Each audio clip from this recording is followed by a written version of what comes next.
নমস্কার বন্ধুরা, welcome to my channel যোগ ও মায়া। আশা করি সবাই ভালো আছেন, সুস্থ আছেন, আনন্দে আছেন।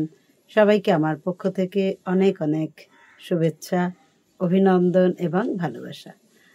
আজকে যে বিষয়টা নিয়ে আপনাদের কাছে এসেছি সেটা হচ্ছে বার্ধক্যে আমাদের কি কি পরিবর্তন হয় এবং সেই পরিবর্তনগুলোকে কিভাবে আমরা প্রতিরোধ করে সম্পূর্ণ সুস্থ থাকতে পারি। তো শুনতে থাকুন আজকের আলোচনা। তো বয়স যত এগোতে থাকে আমাদের ফিজিওলজিক্যাল চেঞ্জেস বা শারীরবৃত্তীয় পরিবর্তনগুলো তত কি হয়, তত আমাদের শরীরের ভেতরে ঘটতে থাকে। ফলে শরীরের অভ্যন্তরেও যেমন কিছু পরিবর্তন দেখা যায়, তেমনি বাইরের দিকেও কিন্তু অনেক প্রকাশ আমরা দেখতে পাই, যার ফলে আমরা বুঝতে পারি যে বার্ধক্য দুয়ারে। তো বার্ধক্য আমাদের অবশ্যম্ভাবী পরিণতি, জীবনের অবশ্যম্ভাবী পরিণতি। আমরা বাল্যাবস্থা থেকে শৈশব পেরিয়ে, কৈশোর পেরিয়ে, যৌবন পেরিয়ে, প্রৌঢ়ত্ব পেরিয়ে তারপরে আমাদের সামনে আসে বার্ধক্য, যেটা আমরা ভালোবাসি না মোটেই, আমরা আনন্দিত চিত্তে গ্রহণ করতে চাই না, তবুও কিন্তু সে আসবেই, তাকে ঠেকানো কারোর পক্ষে সম্ভব না। কিন্তু এই বার্ধক্যজনিত পরিবর্তনের কারণে আমাদের শরীরের অঙ্গ প্রত্যঙ্গগুলো যে ধীরে ধীরে কমজোরি হতে থাকে, সেটাকে আটকানো কিন্তু সম্ভব, এবং সেটা নিয়ে আমি আজকে আলোচনা করব। কেননা দেখবেন অনেকেই আছে অনেক বেশি বয়সেও অনেক সুন্দর থাকে, তাদের মধ্যে একটা গাম্ভীর্যতা বলুন, তাদের চেতনা বলুন, তাদের লাইফস্টাইল বলুন, তারা নিজেরাও খুশি থাকে এবং অন্যরাও তাদেরকে দেখে খুশি হন।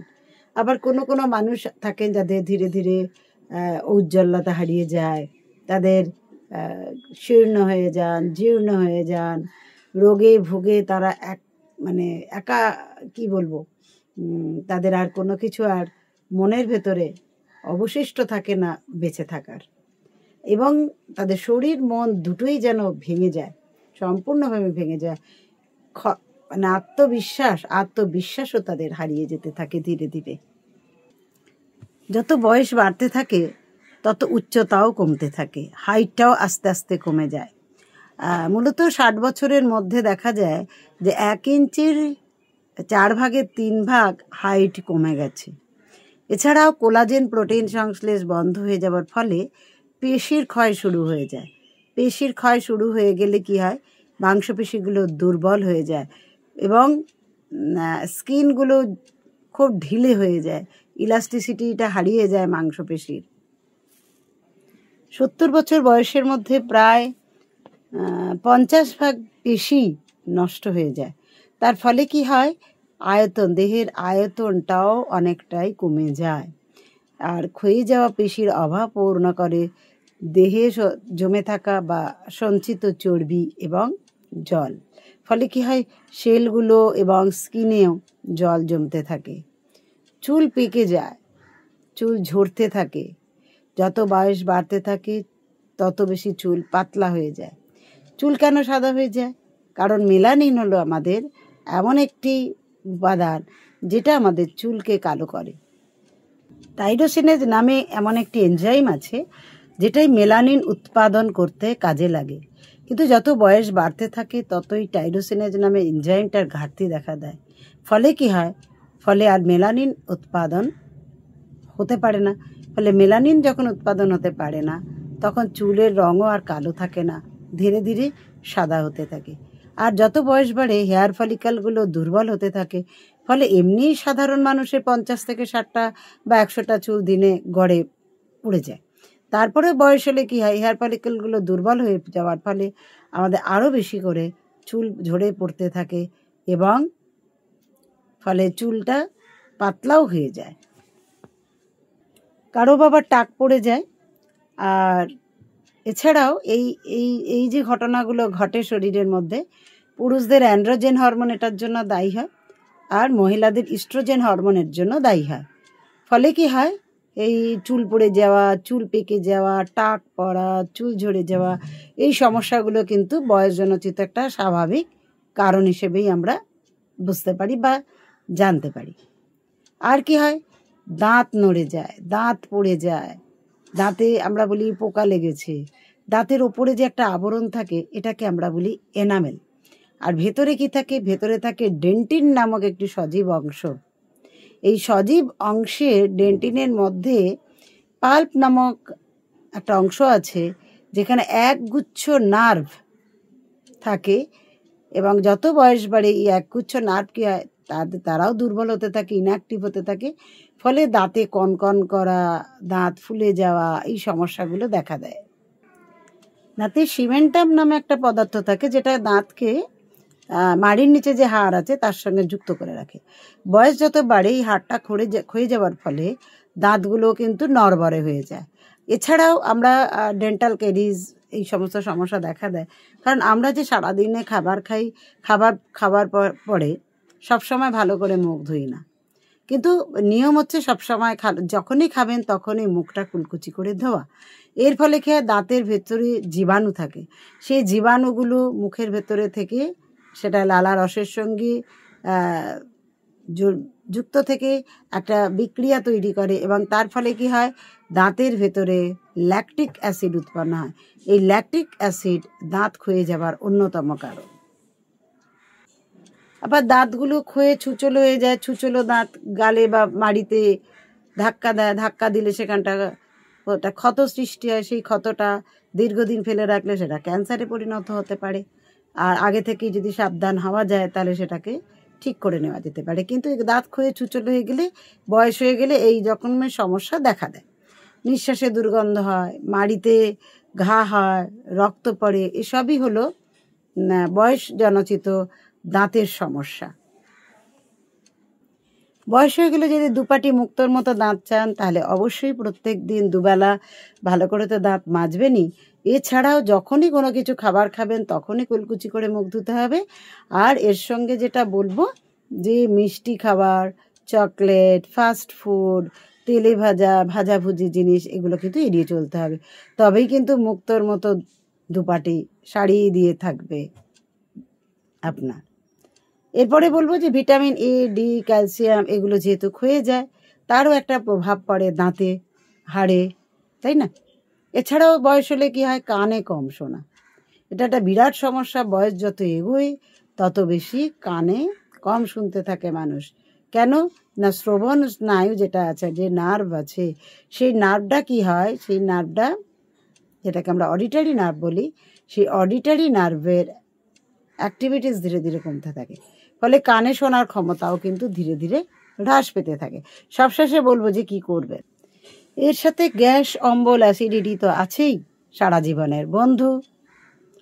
তো এরপরেও যেটা সমস্যা দেখা দেয়, চোখের কি হয়, চোখের চালছে পড়ে, বলে না 40-এ চালছে, সেটা তো স্বাভাবিক নিয়মেই আসে, হয়েও যায়। কিন্তু যত বেশি বয়স বাড়ে তত বেশি আমাদের অপটিক নার্ভগুলো দুর্বল হতে থাকে। ফলে দৃষ্টিশক্তি যেমন কমে যায়, ঝাপসা হতে থাকে, তেমনি চোখে ছানি পড়ে যায়। চোখে ছানি পড়ে গেলে আর কিছু দেখা যায় না, অপারেশন করা ছাড়া আর দ্বিতীয় কোনো রাস্তা সামনে থাকে না। এছাড়াও অনেকের আছে গ্লুকোমার সমস্যায় ভোগেন। গ্লুকোমার সমস্যা একটা কঠিন এবং জটিল সমস্যা।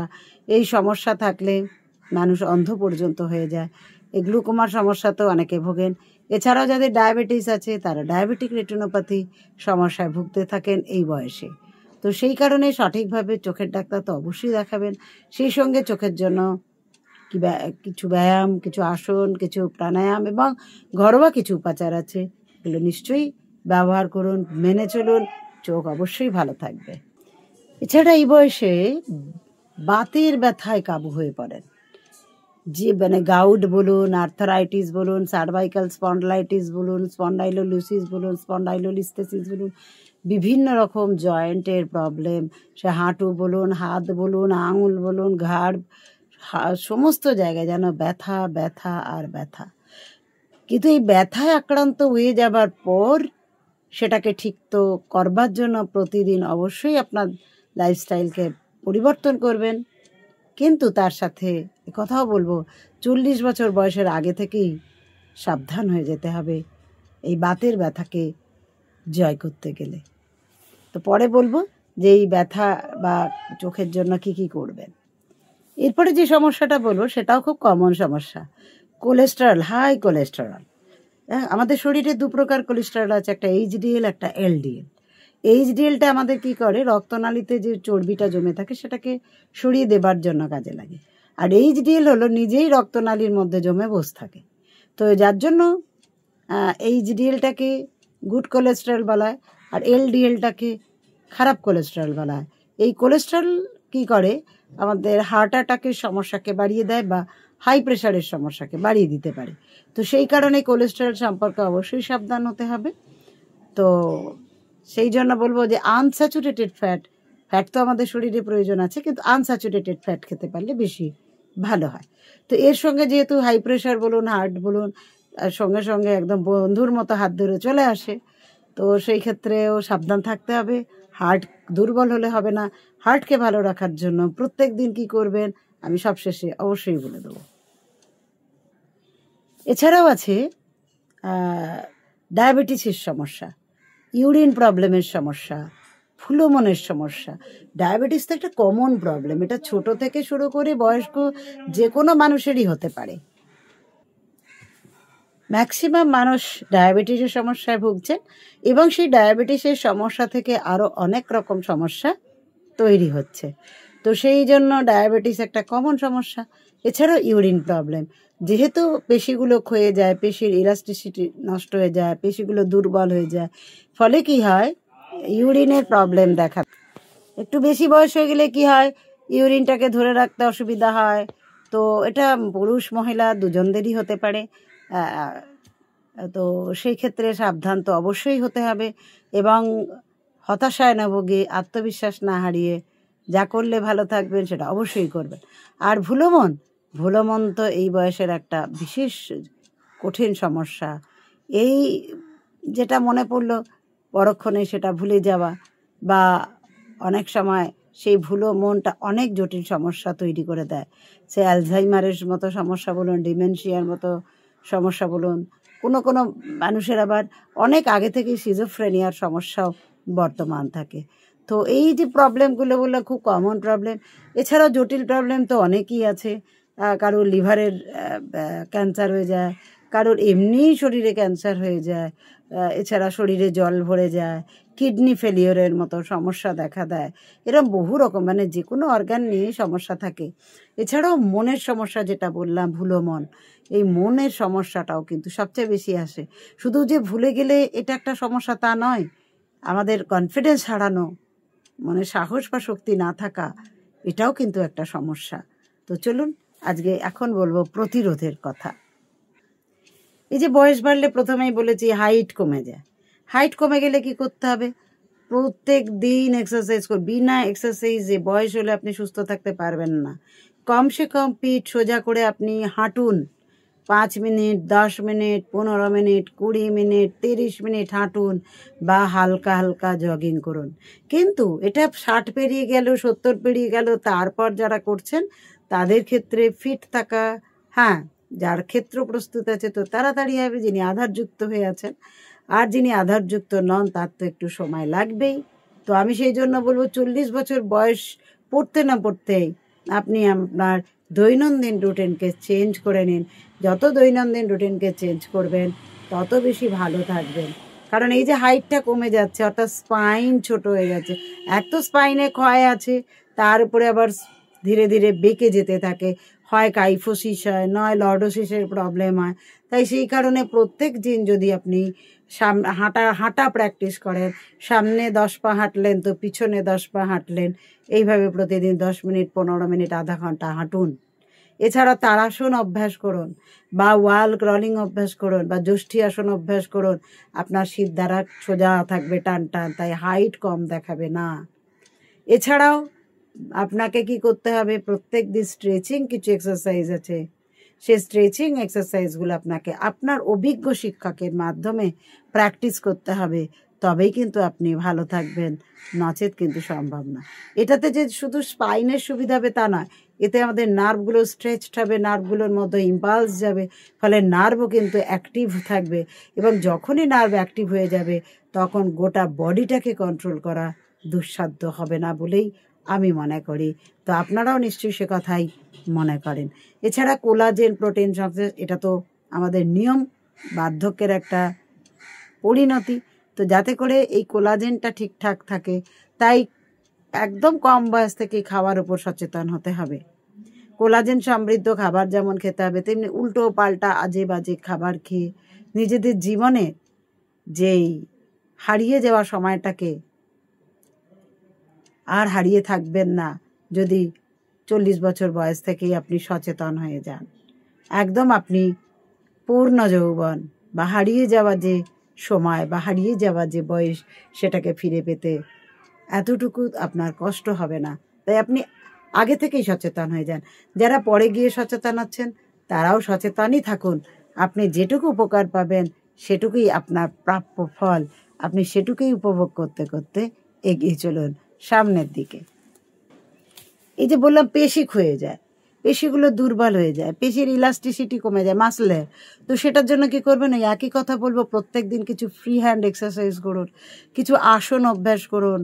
আগে থেকেই শুরু করুন, যখন থেকে আপনার ইলাস্টিসিটি নষ্ট হয়ে যেতে পারে বা হয়ে যেতে চলেছে সেই সময় থেকে ধরুন, দেখবেন আপনার মাসলগুলো আবার নবরূপে আপনার দেহে সুসজ্জিত হয়ে থাকবে এবং সেই মাসলেগুলোয় আপনার একদম লোহার মতো শক্তি থাকবে।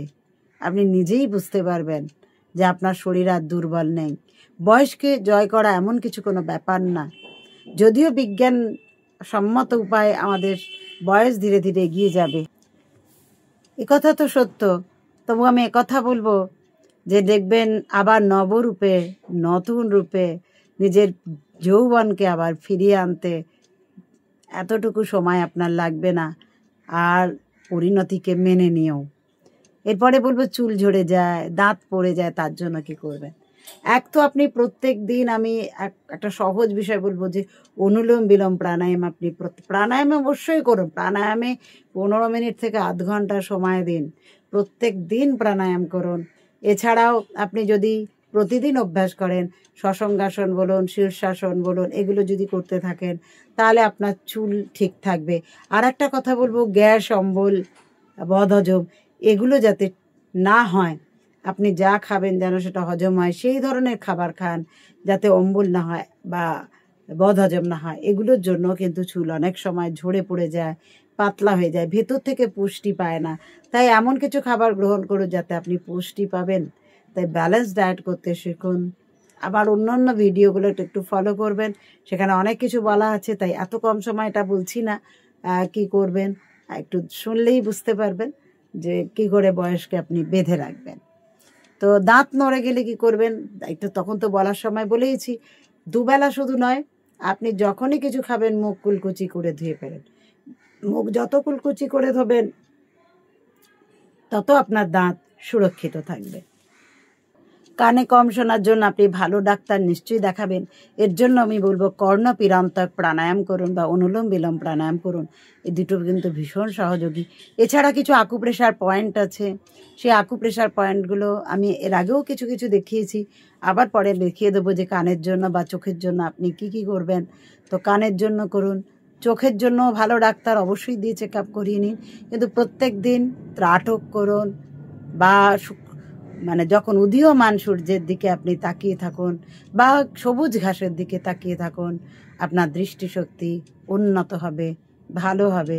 আপনার চোখের সমস্যা অনেকাংশে আপনি দূর করতে সমর্থ হবেনই। এছাড়া বাতের ব্যথা তো একটা আছেই। বাতের ব্যথা তো ভীষণ একটা জটিল এবং কঠিন সমস্যা সব বয়সের মানুষের জন্য, বিশেষ করে বেশি বয়সের মানুষের জন্য। তার জন্য কয়েকটা কথা বলবো যে স্যাঁতস্যাঁতে পরিবেশে থাকবেন না, অতিরিক্ত ঠান্ডা এড়িয়ে চলবেন, মাংস খাওয়া পরিত্যাগ করতে পারলে খুবই ভালো হয়, বিশেষ করে পাঁঠার মাংস। সবজির মধ্যে শিম না খাওয়াই ভালো। এছাড়া সামনের দিকে ঝুঁকে কাজকর্ম করবেন না, ঘি মাখন কম খাবেন, টেবিল চেয়ারের উচ্চতা যেখানে বসবেন সেটা যেন ঠিকঠাক থাকে, সিদ্ধারা যেন আপনি সোজা রেখে বসতে পারেন সেটা দেখবেন। বেশি উঁচু বালিশে শোবেন না, আবার বেশি নিচু বালিশেও শোবেন না, এবং ঘাড়ে ভারী জিনিস বয়ে নিয়ে যাবেন না, এমনকি হাতে করেও বেশি ভারী জিনিস বয়ে নেবেন না, সামনে ঝুঁকে ভারী ওজন তুলবেন না, এসি ঘরে বেশিক্ষণ সময় কাটাবেন না, বা এসি ঘরে বেশিক্ষণ ঘুমোবেনও না। প্রতিদিন একটা কথা বলবো যে সূক্ষ্ম ব্যায়াম করুন, আসন করুন, প্রাণায়াম করুন, মর্নিং ওয়াক করুন, সূর্য নমস্কার করুন, কারণ যোগ আপনাকে 99% ভালো রাখবেই এবং রাখবেই। আর দীর্ঘমেয়াদী বাতের ক্ষেত্রে বলবো, বাতের যন্ত্রণায় তারা ফিজিওথেরাপি করুন, বা চেঞ্জ অফ মোশন এক্সারসাইজ বা রেজিস্ট্যান্স এক্সারসাইজ অভিজ্ঞ শিক্ষকের কাছেই কিন্তু আপনি করবেন, অনভিজ্ঞর কাছে নয়। আর যার যেখানে ব্যথা আছে গরম সেঁক দিন বা বরফ সেঁক দিন, প্রতিদিন আপনার সাধ্যমতো হাঁটুন, ক্যালসিয়াম সমৃদ্ধ খাবার এবং ভিটামিন ডি সমৃদ্ধ খাবার অবশ্যই খাবেন। এছাড়া আকুপ্রেশার দিন হাতের নিচে, পায়ের নিচে। দেখুন আপনার বাতের ব্যথাকে জয় করে আপনি সুস্থ থাকবেন এবং থাকবেনই। কোলেস্টেরলের জন্য তো প্রথমেই বলে দিয়েছি যে আনস্যাচুরেটেড ফ্যাট খাবেন। ফ্যাট আমাদের শরীরে প্রয়োজন, স্যাচুরেটেড ফ্যাটটা খাবেন না, যে ফ্যাটটা আমাদের ক্ষতি করে। তার জন্য মাখন খাবেন না, ঘি খাবেন না, তেলে ভাজা জিনিস কম বা এগুলো কমই খাবেন। এছাড়া মাংস বলুন, হাই প্রোটিন বলুন, এগুলো থেকে অবশ্যই দূরে থাকুন। যেগুলো ভালো কোলেস্টেরলকে বাড়ায় সেই জাতীয় খান। বাদাম খাবেন, চিনে বাদাম খেতেই পারেন, অবশ্য আপনার পরিমাণ অল্প নিয়ে খাবেন। এছাড়া আপনি মাছ যারা খান তারা মাছ খেতে পারেন, কিছু কিছু মাছে HDL এর মাত্রাকে বাড়ায়। এছাড়া বলবো তিসি খান। তিসি আমাদের এই ব্যাপারে ভীষণ ভালো কাজ দেয়। তিসি বা ফ্ল্যাক্সিড ভীষণ ভালো কাজ করে। ফ্ল্যাক্সিড কিন্তু হার্টের জন্য ভীষণ উপকারী। কোলেস্টেরল বলুন, হাই প্রেশার বলুন, আর হাই প্রেশারের জন্য আমি বলবো আপনি থোড়ের রস খান, মেথি ভিজানো জল খান। এগুলোতে কিন্তু আপনি নিজেকে অনেকটাই কন্ট্রোল করতে পারবেন। এবং এর সঙ্গে অবশ্যই বলবো চন্দ্রনাড়ী প্রাণায়াম করুন, চন্দ্রভেদী প্রাণায়াম করুন, শীতলী প্রাণায়াম করুন, যষ্ঠী আসন অভ্যাস করুন, অবশ্যই ভালো থাকবেন। আর কোলেস্টেরল কমাবার জন্য বলবো প্রত্যেক দিন অন্তত আপনি হাঁটুন বা একটু জগিং করুন বা পরিশ্রম করুন, যাতে করে আপনি ক্যালোরিটাকে বার্ন করতে পারেন। এছাড়াও অনিদ্রা জাতীয় সমস্যাও কিন্তু এই বয়সে একটা প্রধান সমস্যা। অনিদ্রার জন্য আমি বলবো প্রাণায়াম আগে করুন। প্রাণায়াম করলে আপনার যত বেশি মন শান্ত হবে, তত বেশি আপনি এই সমস্যাগুলো থেকে দূরে থাকবেন। এছাড়া হার্টকে ভালো রাখার জন্য আপনি কার্ডিওভাস্কুলার যে এক্সারসাইজগুলো আছে সেগুলো করতে পারেন, প্রাণায়াম করতে পারেন, বেশ কিছু আসন অবশ্যই করতে পারেন হার্টকে ভালো রাখার জন্য। তাই নিয়ম করে আপনি হার্টের আসন বলুন, প্রাণায়াম বলুন, অবশ্যই করুন। এছাড়া আমাদের কি সমস্যায় বলেছি, এছাড়া আমাদের তোমার ভুলে যাওয়া মন আছে, আর কি আছে, আর ইউরিন প্রবলেম আছে। ইউরিন প্রবলেমের জন্য কি করবেন, ডায়াবেটিসের জন্য কি করবেন, ভুলে যাওয়া মনের জন্য কি করবেন সেটাও বলুন। ডায়াবেটিসের জন্য আপনি আপনার লাইফস্টাইলকে চেঞ্জ করুন। দিনে 6 বার খান, কিন্তু পরিমাণ অল্প করে খান। এবং মিষ্টি জাতীয় দ্রব্য, আলু বা মাটির নিচের জাতীয় দ্রব্য থেকে দূরে থাকুন। প্রত্যেক দিন কপালভাতি আধা ঘন্টা করে করুন। মান্ডুকাসন করুন প্রত্যেক দিন। অবশ্যই মান্ডুকাসনে কপালভাতি করলে বেশি উপকার পাবেন। ভুজঙ্গাসন করুন, আর অনুলোম বিলোম প্রাণায়াম সবসময় করবেন। তাহলে দেখবেন ডায়াবেটিসকেও কিন্তু আপনারা অনেকটা নিয়ন্ত্রণে নিয়ে আসতে পেরেছেন। এছাড়াও বলেছি ইউরিন প্রবলেমের জন্য আপনি কুলত্থ কলাই ভিজিয়ে খান, আর আপনি গোমুখাসন করুন। যাদের প্রস্টেট গ্ল্যান্ড বেড়ে যাচ্ছে গোমুখাসন করুন। বা যে সমস্ত মায়েদের, বোনেদের বা দাদাদের, ভাইদের ইউরিনের সমস্যা হচ্ছে, বা ক্রিয়েটিনিন বেড়ে যাচ্ছে, ইউরিনের প্রবলেম দেখা দিচ্ছে, বা ইউরিন ইনফেকশন হচ্ছে, তারা অবশ্যই কতিলা ভিজিয়েও খেতে পারেন, ডাব খেতে পারেন। এছাড়া আপনি প্রত্যেক দিন যোগাসন, প্রাণায়াম অবশ্যই অভ্যাস করুন। আপনি ইউরিন প্রবলেম থেকে দূরে থাকবেন। এর মধ্যে আমি একটা কথা বলবো, বাটারফ্লাইটা আপনি রোজ করতে পারেন। গোড়ালির ওপরে বসে গোমুখাসন করুন, মান্ডুকাসন করুন, অবশ্যই খুব খুব ভালো থাকবেন। এছাড়া ভুলে যাওয়া মনের জন্য আপনি কি করবেন, ভুলে যাওয়া মনের জন্য আপনি প্রত্যেক দিন প্রাণায়াম করুন। ভস্ত্রিকা, কপালভাতি, চন্দ্রনাড়ী প্রাণায়াম, আর ভ্রামরী প্রাণায়াম, আর নাড়ী শোধন বা অনুলোম বিলোম প্রাণায়াম। দেখুন আপনি প্র্যাকটিস করে আপনার শরীর, মন তিনটেই কিন্তু ভীষণ ভীষণ ভালো থাকবে। তখন আপনার কাছে বার্ধক্যটা আর বার্ধক্য হয়ে দাঁড়াবে না, তখন আপনি বার্ধক্যটাকে উপভোগ করতে থাকবেন। তো বলার কথা অনেক ছিল, শর্টে যতটুকু পারলাম বললাম। তা আপনারা এইভাবে নিজেদেরকে প্রতিরোধ করুন, মেনে চলুন। কি খাবেন, একটা ব্যালেন্স ডায়েট করবেন। আর এই বয়সে এসে আমি বলবো আমিষাশী দ্রব্য থেকে একটু দূরে থাকা ভালো। খান, অল্প পরিমাণে খান, অনেক বেশি পরিমাণে নয়। যতটা নিরামিষভোজী হতে পারবেন ততটাই আপনার পক্ষে উপকার হবে। হ্যাঁ, আমাদের শরীরে ভিটামিনস দরকার আছে, প্রোটিন দরকার আছে, সবই দরকার আছে, কিন্তু সেটা আমরা উদ্ভিদজাত যে দ্রব্য আছে তার মধ্যে থেকেও পেতে পারি। তো আজ এই পর্যন্তই। আপনারা যাদের বয়স হয়ে যাচ্ছে, যারা মনে করছেন 40 বছর বয়স পর্যন্ত পৌঁছে গেছেন, তারা আজ থেকেই নিয়ম মানতে শুরু করে দিন। আর যারা 60 বছর অতিক্রান্ত করে গেছেন, তাদের কাছে আমার হাত জোর করে বিনীত অনুরোধ, আপনার প্রতিদিন একটা নিয়ম মেনে চলুন। আসন তো অবশ্যই করবেন, তার সঙ্গে খাদ্যবিধির উপরে নজর দিন এবং প্রফুল্ল থাকার জন্য আপনি প্রত্যেক দিন মর্নিং ওয়াক করুন এবং আপনার সমবয়সী ভাই অথবা বোনের সঙ্গে কিছুটা সময় গল্প করে কাটান। দেখুন, ভালো থাকবেন, আনন্দে থাকবেন, সুস্থ থাকবেন। আজ এই পর্যন্তই। সকলে খুব খুব ভালো থাকুন এবং সুস্থ থাকুন। আর নিজেদেরকে এগিয়ে নিয়ে গিয়ে নিজেদের বয়সকে জয় করুন, যাতে করে আর বলতে না হয় যে আমার তো বয়স হয়ে গেছে। ভাববেন আমি এখনও নতুন করে জীবন শুরু করলাম এবং আমি অনেক দিন এই সমাজকে, এই পৃথিবীকে, সংসারকে আরও অনেক কিছু দিতে পারবো।